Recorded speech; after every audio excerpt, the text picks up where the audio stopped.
edbernstein.com.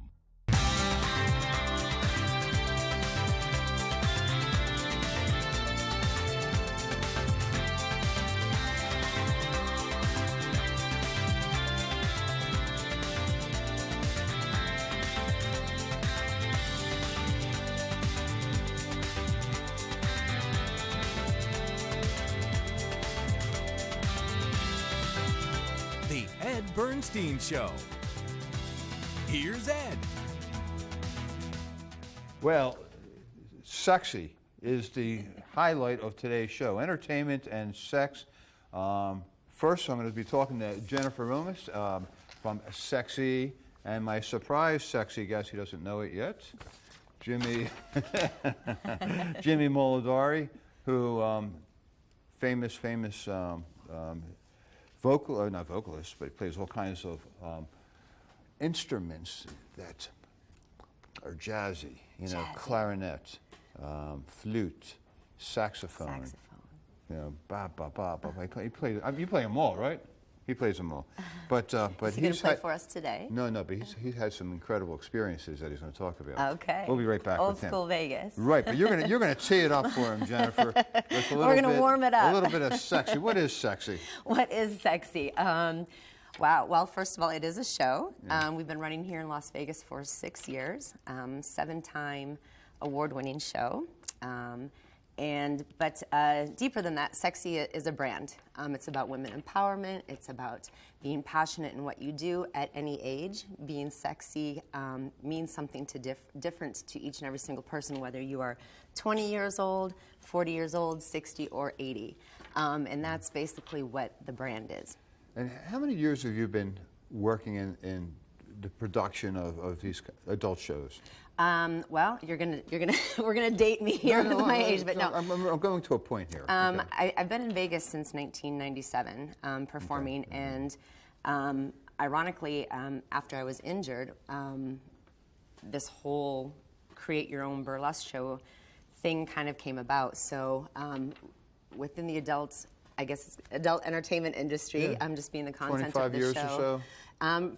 Just producing my own show is about 7 years now. Okay. Yep. Now, I've noticed, I remember when I first came to Las Vegas, the hot show was it Lido? It was the Lido show, right? The Lido de Paris? Yeah. And Jubilee. Jubilee had just opened up at that time. Okay. Lido was already there. But over the years, the point I'm making is that sexy has changed. Right? I mean, sexy then was girls with showgirls, yes. Big headrests, and and not much skin, basically. Right. Now it's not much skin. Yes. Not much skin covered. Right. There's more skin showing today. Yeah. Yeah. But yeah. So how do you know where that edge is?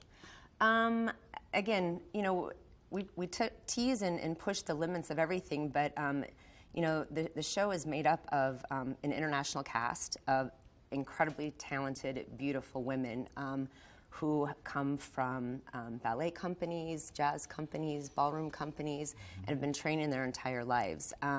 So we've got aerialists, we've got pole dancers as well too, so singers, that in and of itself is different than the old days. They didn't have that. Right. Now it's considered a national sport, basically, so with all the competitions and everything like that. But the girls are immensely talented, and each of them brings something to the table that no one else does. And that kind of is what creates the show and the company and the people.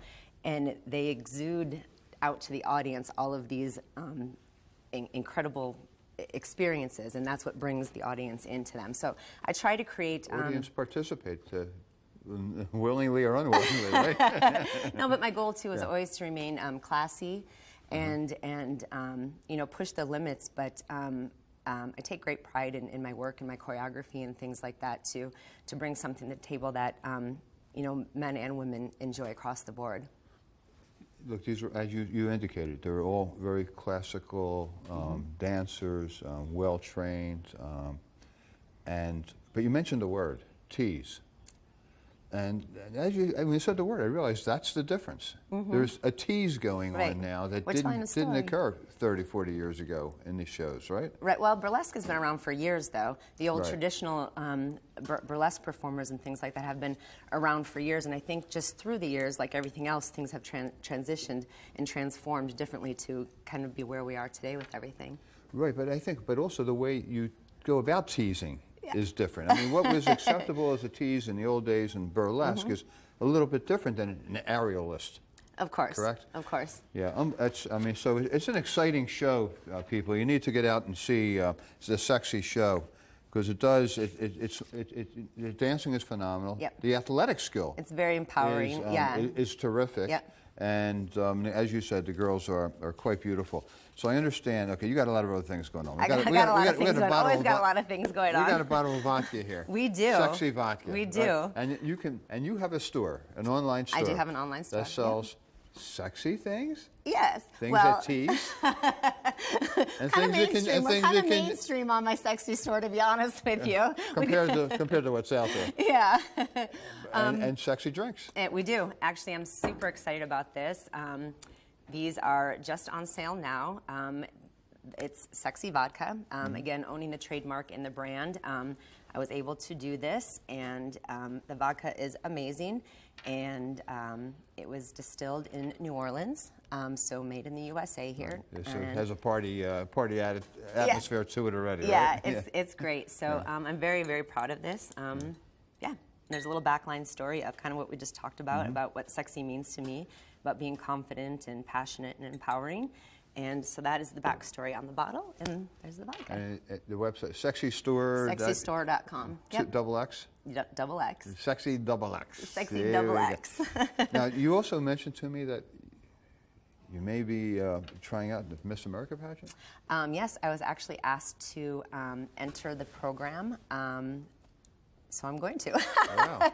Yeah. Now typically you think that, somebody 18 years old is going to be doing that, right?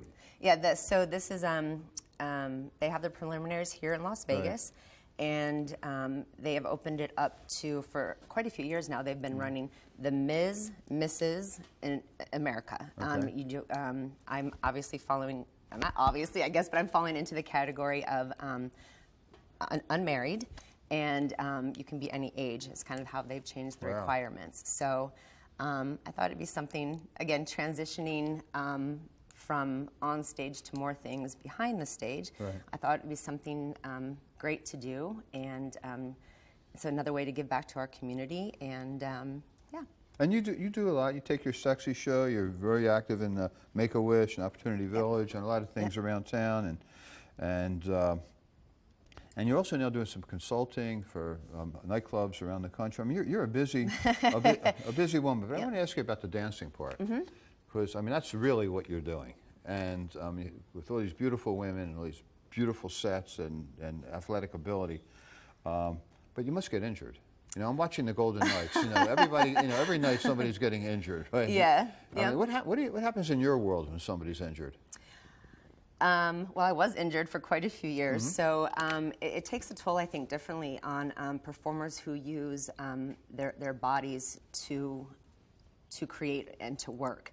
If you don't have backup plans, which again I'm learning, to create a brand versus using my physical assets, the older that I get, but it's not only physically crushing, it's also mentally and emotionally, because that's what I have a couple girls didn't get injured in the show, but who are injured, and you're out. Shoulder surgeries or hip surgeries or wrist surgeries. You can't do what we do unless you are 100% pretty much all of the time.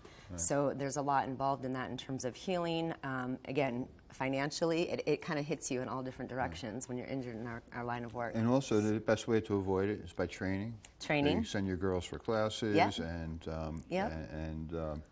dance classes and workout classes. Workout classes, and actually I think we both, True Fusion, if anyone wants to go to True Fusion, please take a class from Miss Anna Van Sambach. Both you and I take her classes over at True Fusion, and she's an absolute delight. She's in my show as well. Come check her out Thursday, Friday, Saturday. But I know we both enjoy taking her classes as well. Yeah, she's an amazing class. So it's, I mean, you're always, it's like every day you're training, Every day training. And there's got to be days that you wake up and say, boy, I don't know how I'm going to do that show tonight. Yep. You got to keep pushing through. Like my boyfriend always says too, stop wishing, start doing. You have to make it happen each and every single day. So. Right. So, I mean, you're in the show as well? I mean, you not only I am. I've taken it, some time off. Yep, I'm performing. I don't perform every night. Again, trying to grow the brand and the business, getting ready to open up shows across the country right now. I've had to take a step back and put other people in roles so that the show can run without me there, which is, again, I think something great. I've got a girl working with me right now, Kelly, who I have promoted to my dance captain and company manager, and she's doing a great job of taking care of the team. It frees up my time to work on other things, and it also is giving her more responsibility and things like that to grow as well too. And that's what really, again, I feel like Sexxy is about. And sharing the opportunities. Is that, and here it is. Need I say more? Need I say more? Hey, thank you very much, Jennifer. Thank you. Good luck in the Miss America thing. I mean, that's a story in and of itself. It is. Mean, you may be one of the elderly contestants there. Yes, they're labeling me as Miss Paradise City, and the preliminaries are in July. So I'll keep everyone posted on that, but I'm really excited about it. Yeah, well, good for you. Jimmy, let me tell you, my next guy's got to stay on and watch this guy. He's been around town for, I don't know, 50, 60 years. I mean, a long time. He's been with all the stars, Elvis, Sinatra, he's played for all of them, and he's had sex with a couple of surprising people that he may talk about. If he's going to play, maybe I'll do a little. Maybe we'll do a little dance. Just kidding. Okay, we'll be right back. There are so many beautiful places to ride a bike in Vegas. The Strip, the mountains, desert. An accident can happen at any time. Trust me, I know. I've been in one. Enough said. Call Ed. Okay, we're back. Okay, I know you've been waiting for this. Jimmy Mulidore is here, and okay, how many years you been in Vegas? September of 1957, I arrived there. Okay, arrived here with your saxophone in hand, right? Saxophone in hand with $40 in my pocket. All right, and okay, and then ended up, and let me get to some of the meat here, because you've had such a, a complicated life with so many preeminent stars. But I mean, you performed and played with Elvis, Sinatra, Streisand, Hamlish. Everybody. Milton Berle. Everybody. James Brown. James Louis Brown, Armstrong. I recorded. Miles Davis. Okay. You got all there. But that's not how you started. No. Right? You grew up in a kind of a, inner city kind of neighborhood, right? Steel town. Dad was an immigrant. Right. Grandparents were immigrants, came to this country from Italy. And Dad said, okay, Jimmy, you're on your own.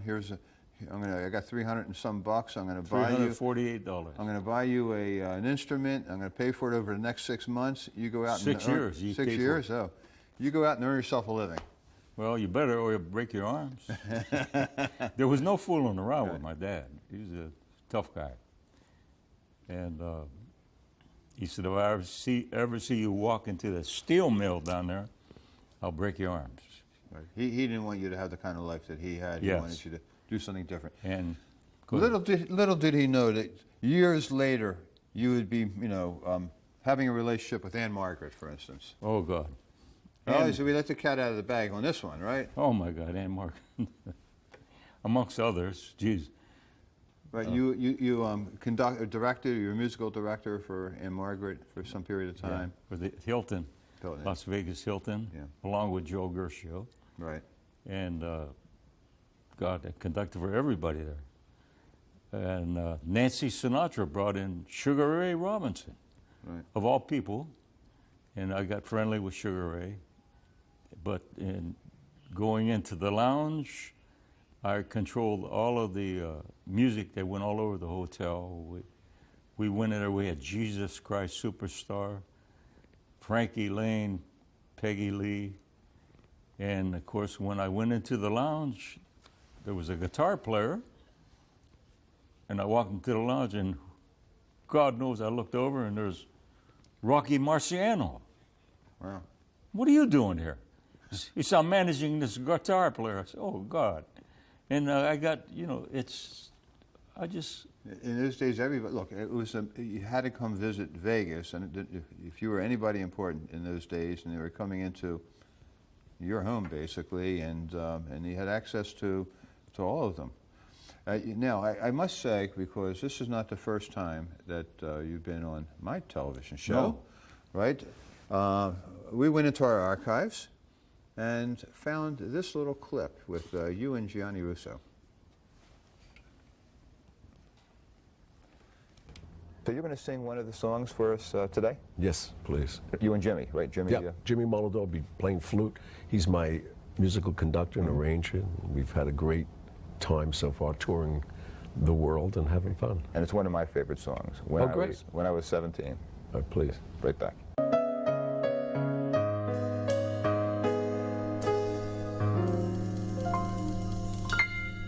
When I was 17, it was a very good year.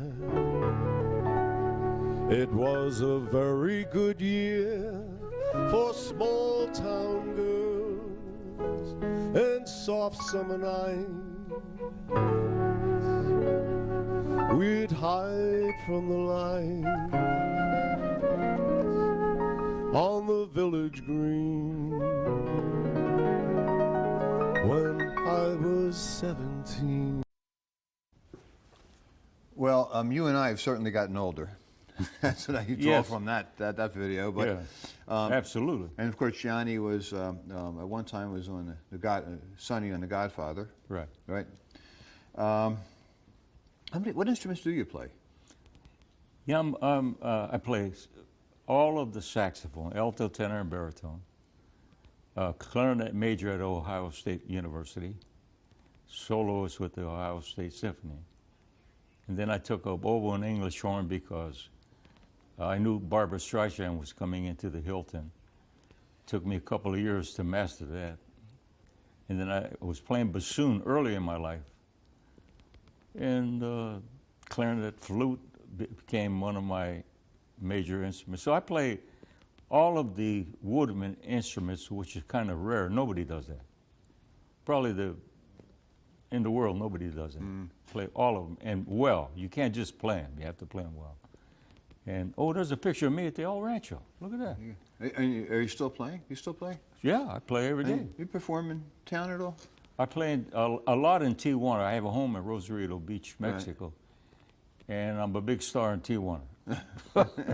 Well, you're laughing up. We just did a recording in Tijuana with a wonderful singer. I cannot pronounce her name. It starts with an X. And it's kind of a hit record there. We did that. And by the way, I'm going there next Tuesday. And I have a beautiful home on the ocean, so I enjoy that. But getting booked in Las Vegas is not like it used to be. Right. Nobody wants to pay. And I won't work for the freaky wages that they want to pay my musicians. I don't have to work. But I like to pay my guys. Do you think that type of music with live musicians, union guys, that have grown up in that industry, are those days over? It's only over because the people that do that type of music don't know how to entertain. Recently, I did a show for Governor Sisolak. I had a couple of 280 people there. And we gauge our playing for the crowd. Now, I can't get there and play rambunctious music over and over because it would interfere their drinking and eating. So we play real nice light jazz. And I watch people as they put their drink down and they turn around and start clapping. I know I'm doing my job. Okay, so when you get that, to answer your question, if you don't entertain the people, it doesn't matter what music you're playing. Because I know how to present music. I can tell them what it is. I know what I'm doing. But these guys today, they get up and play. they play. You can play John Coltrane, but if you perform it right, everybody appreciates artistry, virtuosity. Yeah, I mean, I'm a virtuoso. I'm one of the 10 best saxophone players in the world, clarinet. But when you go into a hotel, you have younger people that never heard of Miles Davis, Coltrane, and so on. And in your observation, in the United States, are we training less people to play these kind of instruments compared to other places in the world? Like, for instance, when I look at an orchestra today, oftentimes you see a lot of Asians, a lot of people, Europeans, Eastern Europeans, playing a lot of the music. It seems to me there's less Americans.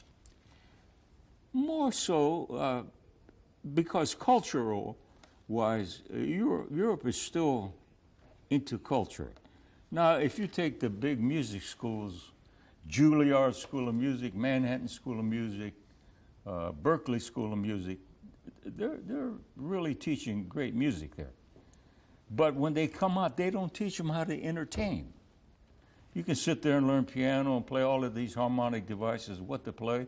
But when you go into a club, pay you $150 a guy, and they just sit there and play, and they have no regard for what the audience is. Where you take a guy like Miles Davis, you know, and I had an affair with his wife because of Diane Carroll.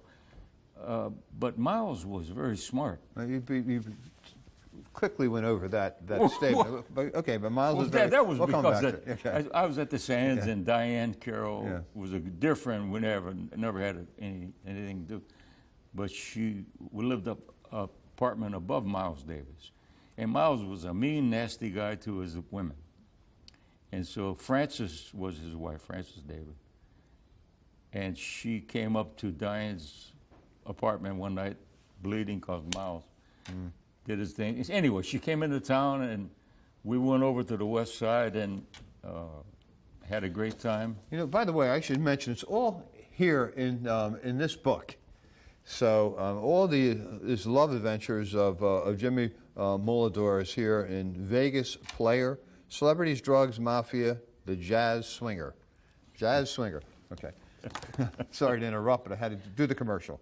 Anyway, she came into town, and we were hung out for about 4 weeks. But she told me a lot about Miles.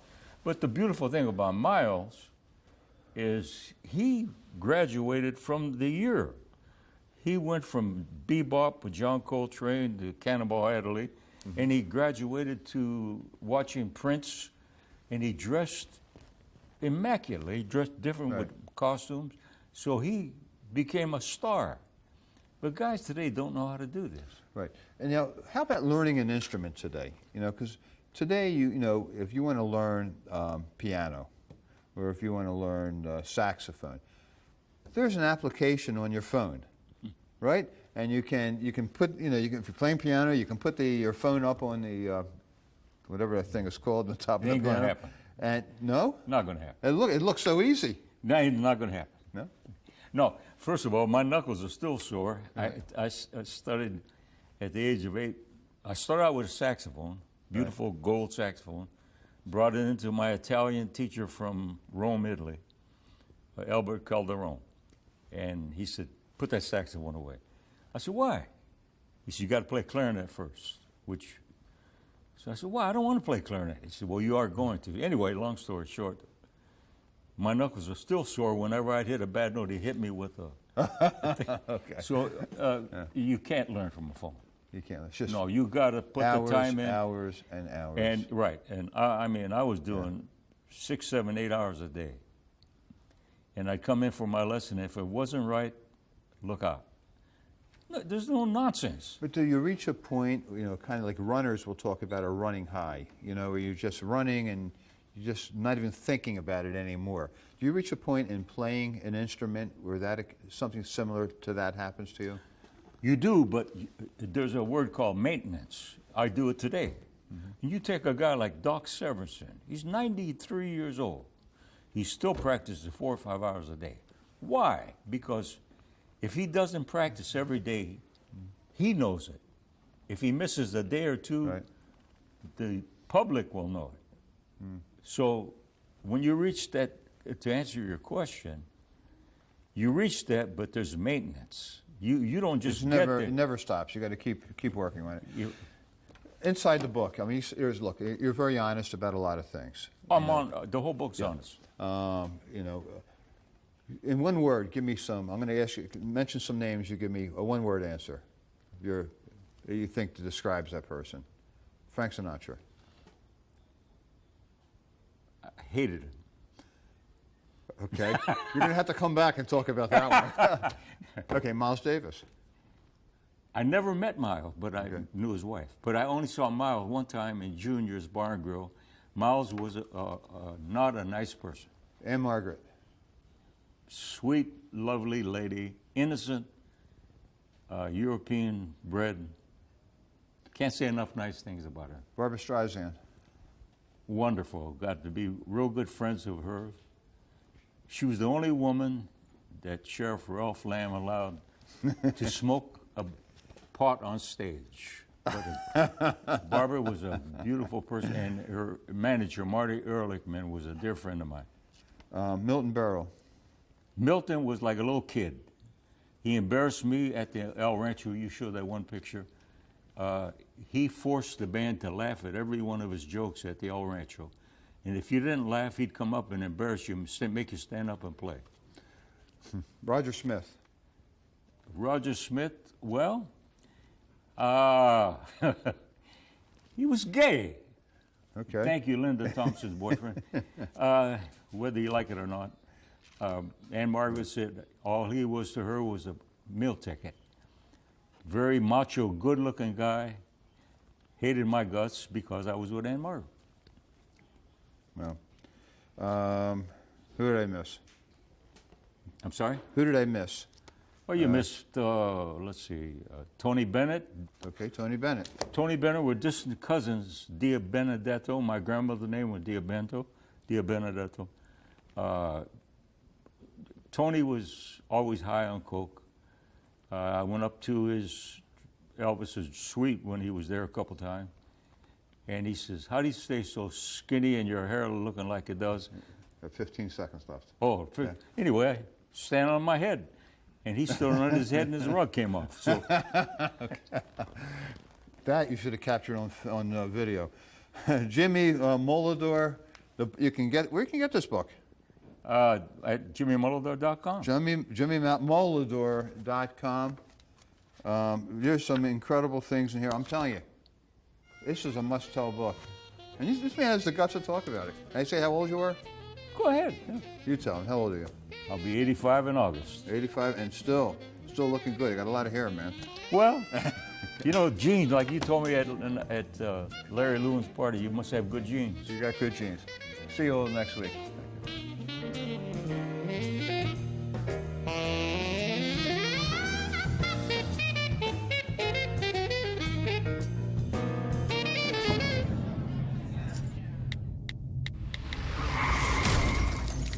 When sorry is not enough. Enough said. Call Ed. EdBernstein.com.